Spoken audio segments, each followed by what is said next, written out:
Hello everyone. So இன்னைக்கு என்ன பார்க்க போறோம் அப்படின்னா பயிற்சி 9.8. பயிற்சி 9.8க்கு மிக மிக தேவையான சில அடிப்படை கருத்துக்கள் பார்க்க போறோம். சோ இது ஃபுல்லாவே பாத்தீங்க அப்படின்னா வளைவு, அதற்குள்ள இருக்கக்கூடிய பரப்பு, சோ இதுதான் கண்டுபிடிக்கிற மாதிரி இருக்கும். சோ இது எடுத்தோடனே நம்ம ஒவ்வொரு கேள்விகளுக்கு உள்ள போகும்போது நமக்கு சில அதை பத்தி தெரிஞ்சிருக்கணும் இல்லைங்களா? சோ நம்ம எந்த விஷயம் எடுத்தாலும் அந்த விஷயத்தை பத்தி கொஞ்சம் தெரிஞ்சுட்டு நம்ம உள்ள போனோம்னா நமக்கு ரொம்ப எளிமையா இருக்கும் இல்லைங்களா? சோ பாக்குறதுக்கு கொஞ்சம் புரியும். சோ அதனால உங்களுக்காகவே பயிற்சி 9.8க்கான சில அடிப்படை எடுத்துக்காட்டு, அதாவது சில அடிப்படையான கருத்துக்கள், எடுத்துக்காட்டுக்கு அதுக்கு மட்டும் இல்லாம பயிற்சியில் உள்ள எல்லா கேள்விகளுக்கும் உதவுற மாதிரி சில அடிப்படை கருத்துக்கள் உங்களுக்கு, அதாவது தமிழ் மீடியம் ஸ்டூடெண்ட்ஸ்க்காகவே கொண்டு வந்திருக்கோம். புரிஞ்சுதுங்களா? சரி, மிஸ் பண்ணாம பாருங்க சரியா? ஓகே. சோ ஃபர்ஸ்ட் என்ன அப்படின்னா எவ்வாறு பரப்பை காண்பது அப்படிங்கறதா. சோ பரப்பை எப்படி கண்டுபிடிக்கலாம் அப்படிங்கிறது. சோ இப்போ ஒரு எக்ஸ் அச்சு இருக்குன்னு வைங்களேன், ஒய் அச்சுக்கும் அது ஒய் அச்சும் தகுந்த மாதிரி இருக்கு.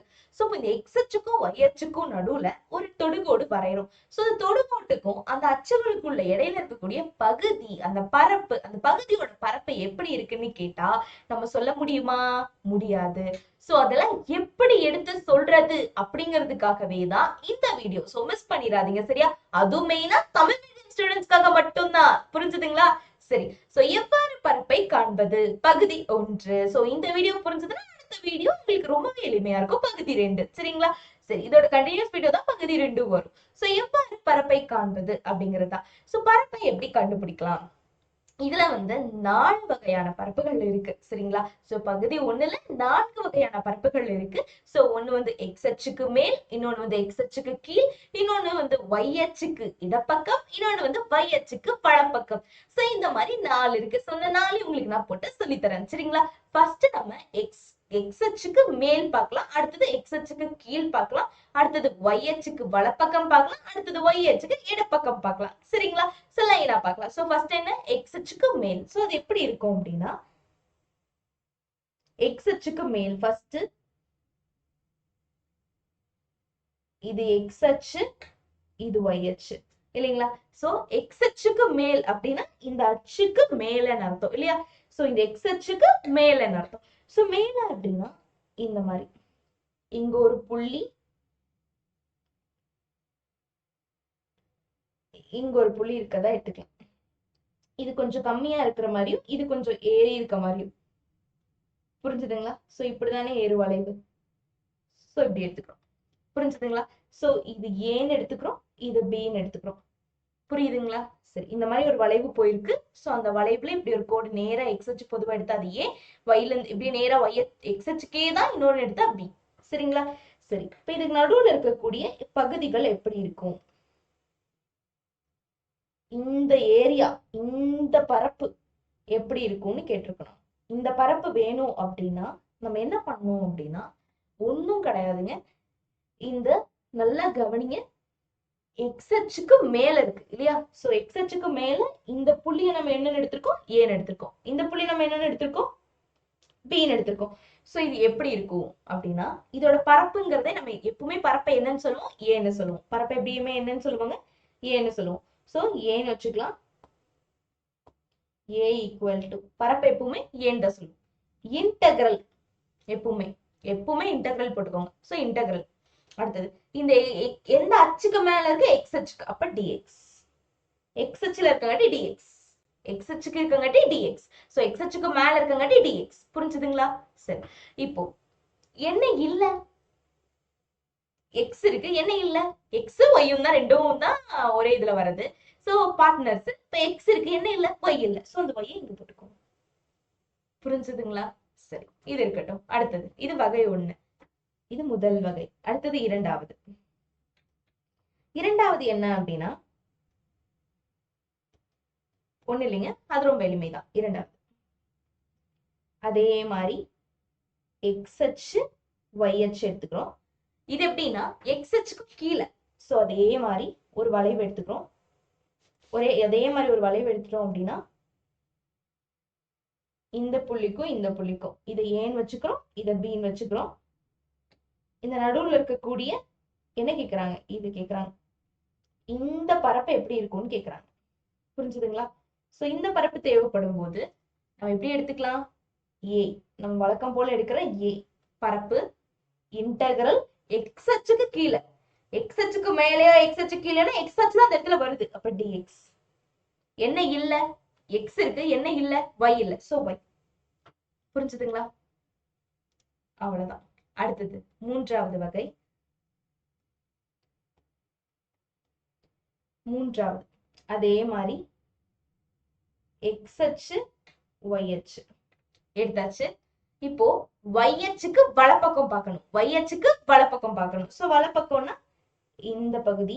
சோ இதை எப்படி எடுத்துக்கலாம், இதை ஏன்னு எடுத்துக்கோங்க, இதை பின்னு எடுத்துக்கோங்க. இந்த பகுதி எப்படி இருக்கும்னு கேக்குறாங்க. சோ இந்த பகுதி எப்படி இருக்கும், இந்த பகுதி இது எப்படி இருக்கும்னா ஏ அப்படிங்கிறது அதனுடைய பரப்பு இன்டகிரல் ஒய் அச்சுக்கு வலப்பக்கம். இப்போ என்ன அச்சு அந்த இடத்துல வந்து ஒய் அச்சு, அப்ப டிஒய். என்ன இல்ல, எக்ஸ், சோ எக்ஸ். புரிஞ்சுதுங்களா? சரி, அடுத்தது நான்காவது.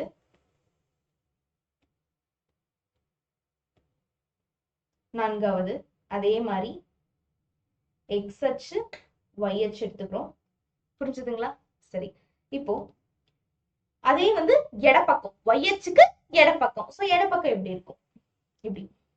இப்போ இது வந்து பி, இது வந்து ஏ, இந்த நடுவில் இருக்கு இந்த பகுதி கேக்குறாங்க. கரெக்டா? இந்த பரப்பு கேக்குறாங்க இல்லைங்களா? சரி, இப்ப இது எப்படி எடுக்கலாம், வழக்கம் போலதான். ஏங்கிறது பரப்பளவு, இன்டகிரல் எப்பயும் போட்டுக்கணும், ஒய் அச்சுக்கு இடப்பக்கம். சோ ஒய் அச்சு அந்த இடத்துல வந்திருக்குங்க டி டிஒய், ஒய் டிஒய் இருக்கு, என்ன இல்ல, எக்ஸ் இல்ல, சோ எக்ஸ் இங்க. புரிஞ்சுதுங்களா? சரி, இன்னொரு விஷயம் என்ன அப்படின்னா இந்த 4 வகையும் பார்த்தோம். சோ எக்ஸ் அச்சுக்கு மேல இருந்தா பிளஸ், சோ இது பிளஸ் தான், பிரச்சனை இல்ல. எக்ஸ் அச்சுக்கு கீழே இருந்தா மைனஸ், சோ முன்னாடி ஒரு மைனஸ். அடுத்தது ஒய் அச்சுக்கு வலப்பக்கம் இருந்தா பிளஸ், பிரச்சனை இல்ல. ஒய் அச்சுக்கு எடப்பக்கம் இருந்தா மைனஸ், சோ மைனஸ். புரிஞ்சுதுங்களா? எடப்பக்கத்துக்கும் ஒய் அச்சுக்கு எடப்பக்கத்துக்கும் எக்ஸ் அச்சுக்கு கீழ் பக்கத்துக்கும் மைனஸ் வரும், மீதி ரெண்டுக்கும் பிளஸ் வரும். புரிஞ்சுதுங்களா? சரிங்களா? அவ்வளவுதான். இப்போ அடுத்த விஷயம் என்னன்னா எங்கிருந்து எங்க ஏறி இருக்குங்க, ஏல இருந்து பிக்கு ஏறி இருக்கு. எப்பவுமே கீழ் எல்லை சின்னதாகவும் மேல போடக்கூடிய எல்லை பெரியதாகவும் இருக்கணும் இல்லைங்களா? சோ இப்ப ஏல இருந்து பிக்கு போயிருக்கு, சோ அப்ப ஏல இருந்து பிக்கு எல்லை. புரிஞ்சுதுங்களா? சரி, அடுத்தது இங்கேயும் அதே மாதிரிதான், ஏல இருந்து பிக்கு போயிருக்கு, அப்ப ஏல இருந்து பிக்கு எல்லை. அடுத்தது அதே மாதிரிதான், ஏல இருந்து பிக்கு போயிருக்கு, சோ அப்ப ஏல இருந்து பிக்கு எல்லை. அடுத்தது அதே மாதிரிதான், ஏல இருந்து பிக்கு போயிருக்கு, அப்போ ஏல இருந்து பிக்கு எல்லை. புரிஞ்சுதுங்களா? சோ இப்ப இந்த 4 வகையும் உங்களுக்கு தெளிவா புரிஞ்சுதா? சோ இந்த 4 வகையிலுமே பாத்தீங்கன்னா இதுல பாத்தீங்கன்னா எக்ஸ் அச்சு மட்டும்தான் வந்திருக்கும், ஒய் அச்சு 0. அப்போ ஒரே ஒரு அச்சு மட்டும் வந்துச்சுன்னா அதெல்லாம் இந்த சூத்திரம் தான்.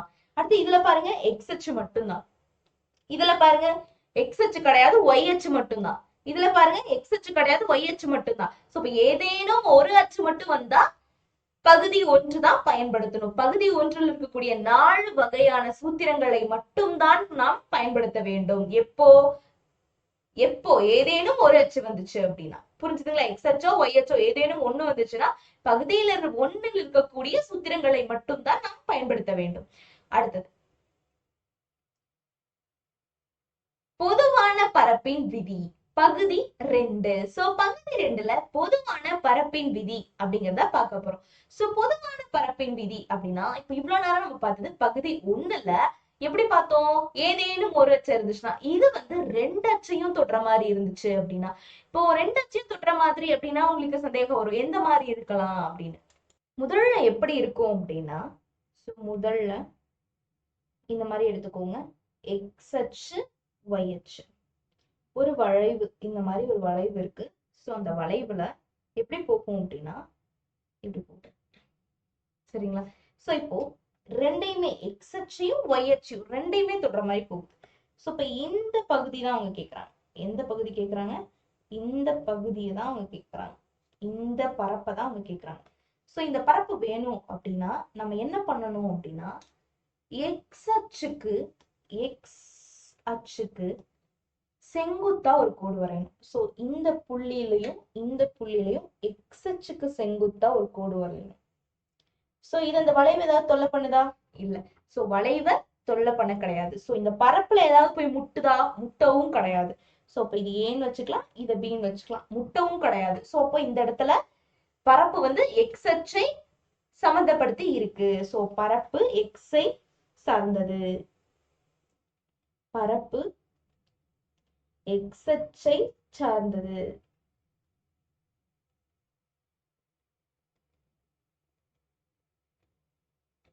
சார்ந்ததுன்னு சொல்லியாச்சு. இப்போ ஒய்க்கு இதே மாதிரி ஒய்க்கு செங்குத்தா போட்டீங்கன்னா உள்ள போகுது, இதுக்கு வெளியே வருது, ஆனா இதுக்கு உள்ள போகுது. சோ அப்போ வளைவை உள்ள இருக்கக்கூடிய பரப்பை தொல்லை பண்ணுது.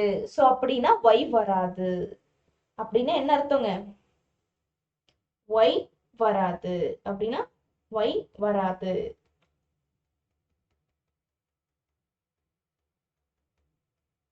அப்படின்னா ஒய் வராது. புரிஞ்சுதுங்களா? சரி. இப்ப இதுல என்ன எக்ஸ் அச்சு மட்டும்தான். அப்போ இதனுடைய பரப்பளவு எப்படி இருக்கும்னா இன்டெகிரல் எக்ஸ் அச்சை சார்ந்தது. அப்ப டிஎக்ஸ் என்ன இல்ல, ஒய் இல்ல. சோ ஒய் இல்லைன்னா வெறும் ஒய் மட்டும் போடக்கூடாது. இந்த இடத்துல y1 மைனஸ் y2ன்னு போடணும். மைனஸ்ல போடணும். y1 minus y2. இந்த y1னா என்ன, y2னா என்னங்கிறத நான் உங்களுக்கு கேள்வியில வரும்போது, எடுத்துக்காட்டு பயிற்சி கேள்விகள் வரும்போது ரொம்ப தெளிவா சொல்லித்தரேன். சரிங்களா?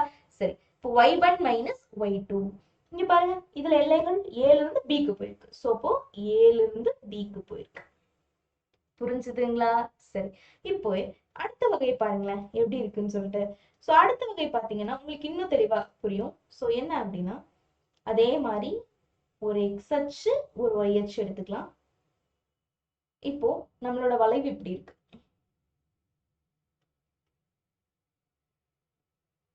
சரிங்களா?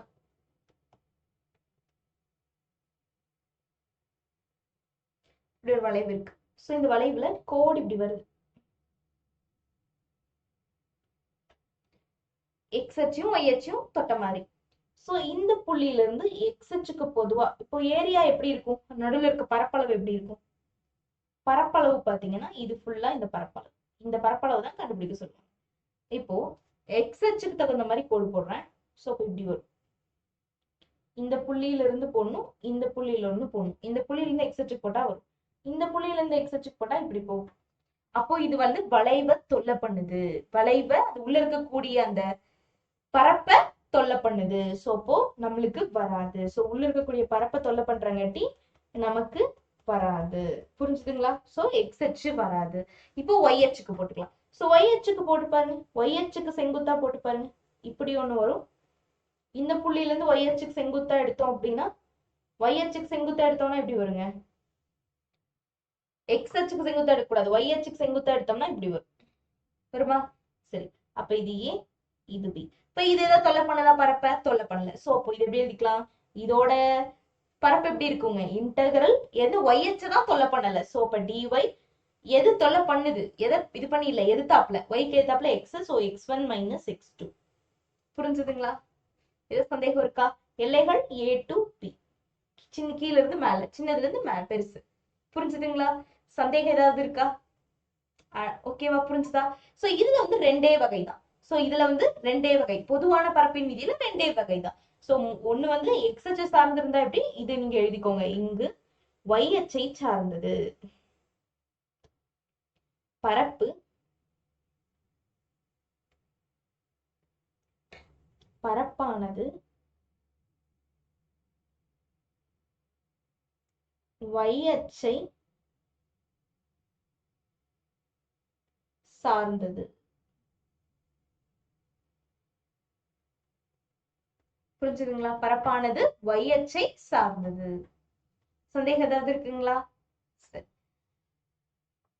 இப்போ இத படிங்களேன். ஒரு வளைவரைக்கும் கோடுகளுக்கும் இடையே அடையப்படும் அரங்கத்தின் பரப்பு இல்ல அடைபடும் அரங்கத்தின் பரப்பு எப்படி இருக்கும்? ஒரு வளைவரைக்கும் கோடுகள் x ஈக்குவல் டு a மற்றும் x ஈக்குவல் டு b ஆகியவற்றுக்கும் இடையே அடையப்படும் x அச்சின் மேல் உள்ள பரப்பானது a integral a to b y dx. அதாவது நம்ம முன்னாடி பார்த்தது. என்ன சொல்லியிருந்தாங்க?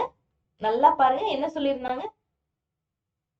ஒரு வளைவரைக்கும் கோடுகள் x equal to a y x equal to b ஆகியவற்றுக்கு இடையே அடையப்படும் x அச்சின் மேல், x அச்சுக்கும் மேல. சோ இப்ப x அச்சுக்கும் மேலன்னா நமக்கு எது வந்துருங்க? இது வந்துரும். x அச்சுக்கும் மேல x equal to a x equal to b க்கு நடுவுல அடையப்படும் அந்த பரப்பு. So x equal to a x equal to b. So x equal to a x equal to b அது ரெண்டுக்கும் நடுவுல அடையப்படும் அந்த பரப்பு x அச்சுக்கு மேல அடையக்கூடியது. சோ x அச்சுக்கு மேல தானே இதுவும் இருக்கு. சோ இதோட சூத்திரம் எப்படி இருக்குங்க? a equal to integral a to b y dx. So இதுதான் அங்க சொல்லிருக்காங்க. இததான் அந்த முதல் இதுல சொல்லிருக்காங்க. புரிஞ்சுதுங்களா? சரி. இரண்டாவது, ஒரு வளைவரைக்கும் கோடுகள் x equal to a x equal to b ஆகியவற்றிற்கும் இடையே அடையப்படும் x அச்சின் கீழ் உள்ள பரப்பானது, x அச்சுக்கும் கீழ் உள்ள பரப்பு minus integral a to b y dx இருக்கா? சோ கீழ் உள்ள பரப்பு எப்படி இருக்கு? minus a to b y dx இருக்கா? புரிஞ்சா? சரி. இப்போ அடுத்தது பாருங்க. ஒரு வளைவரைக்கும் கோடுகள் y equal to c மற்றும் y equal to d ஆகியவற்றுக்கும் இடையே அடையப்படும் y அச்சின் வலது புறத்தில் உள்ள பரப்பானது, y அச்சுக்கு வலது புறத்தில் உள்ள பரப்பானது எப்படி இருக்குமா? integral c to d x dy ன்னு இருக்குமா? சோ இது பாருங்க எப்படி இருக்குன்னு சொல்லிட்டு இருக்கா? வலது, அதாவது y அச்சுக்கும் வலது. சோ வலப்பக்கம் இருக்காது. சோ எப்படி இருக்கு? இன்டெகிரல் a to, இங்க நம்ம a to b எடுத்திருக்கோம், அங்க c to d எடுத்திருந்தாங்க. இங்க a to b எடுத்தா x dy. சோ இங்க x dy இருக்கா? புரிஞ்சுதுங்களா? சரி. அடுத்தது அதே மாதிரி இடதுபுறம்ல இருக்கிறது மைனஸ்ல சொல்லியிருக்கோம் இல்லையா? சோ மைனஸ்ல சொன்னது இருக்கா? இடதுபுறம் எடுத்தது மைனஸ்ல இருக்குங்களா? சோ அப்படியே இடதுபுறம் மைனஸ்ல எடுத்திருக்கோம். புரிஞ்சுதா? y அச்சுக்கு இடப்பக்கம். புரிஞ்சுதுங்களா? சோ அதுதான் அவங்க 4 புள்ளிகள்ல கொடுத்திருக்காங்க. சோ இந்த புள்ளிகள் நம்ம அப்படியே படிச்சோம்னா நமக்கு புரியாது. சோ அதனாலதான் நான் உங்களுக்கு வரைபடம் போட்டு சொல்லி கொடுத்திருக்கேன். புரிஞ்சுதுங்களா? புரிஞ்சிருக்கும்னு நினைக்கிறேன். சோ இதோட சில அடிப்படை கருத்துக்கள் முடிஞ்சிச்சு. சோ இந்த அடிப்படை கருத்துக்கள் இந்த வீடியோவை பார்த்துட்டு தயவு செஞ்சு உள்ள வாங்க, இல்லைன்னா கொஞ்சம் கஷ்டமா இருக்கும் புரியறதுக்கு. சரியா? ஓகே. சோ அடுத்த வீடியோல உங்களுக்கு எடுத்துக்காட்டு பயிற்சி வந்துடும்.